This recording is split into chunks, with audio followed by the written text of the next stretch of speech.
Hi. ఇప్పుడు time ఎంతైంది చెప్పుకోండి. 12:30కి start అయ్యాము. మిడ్ నైట్ ఇంట్లోంచి రోడ్ల మీద ఎవ్వరు లేరు. ఆ టైంలో ఏం అవసరం వచ్చింది? ఎక్కడికి వెళ్ళి ఉంటాము? మీరు ముందు వ్లాగ్ చూస్తే మీకు తెలుసు. చాలా ఉత్సుకంగా వెళ్తున్నాను నేను హనుమాన్ చాలీసా కోసం. 24 hours అఖండ హనుమాన్ చాలీసా ఉందని చెప్పాను కదా. అక్కడ ఉన్నంతసేపు సాయంత్రం ఒక ఎనర్జీ లాగా అనిపించింది నాకు. ఆ ఎనర్జీ కోసం మళ్ళీ వెళ్తున్నాను.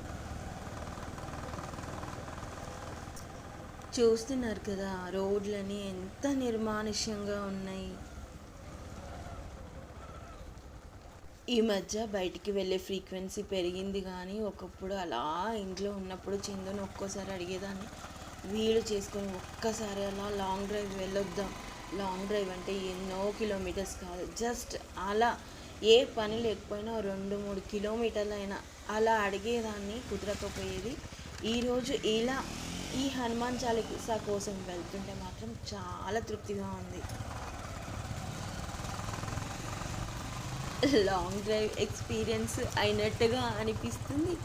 అండ్ అక్కడ హనుమాన్ చాలీసా ఇలా దారిలో వెళ్తుంటే మీకు చూపించడానికి కానీ నాకు చెప్పడానికి కానీ ఏమీ లేకపోయినా that's a different experience feeling. అలా చల్లగాలి తగులుతుంటే ఒకటి ఉంది మీకు చూపించడానికి. చూడండి, బుద్ధ విగ్రహం.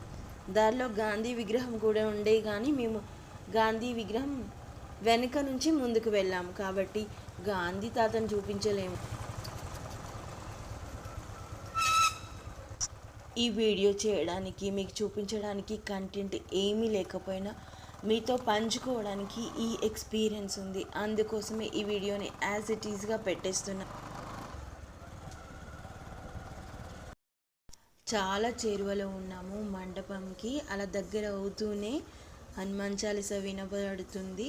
అంత నైట్ అయ్యేసరికి సాయంత్రం ఉన్నంతమంది లేకపోయినా యాక్టివ్గా ఆ మాత్రం కనిపించడం నాకు చాలా హ్యాపీగా అనిపించింది. అందులో చిన్న పిల్లలు. ఇది ఎండింగ్ కాదు, హనుమాన్ చాలీసా నైట్కి బిగినింగ్. మళ్ళీ వ్లాగ్ పెడతాను చూడండి. Thank you for watching.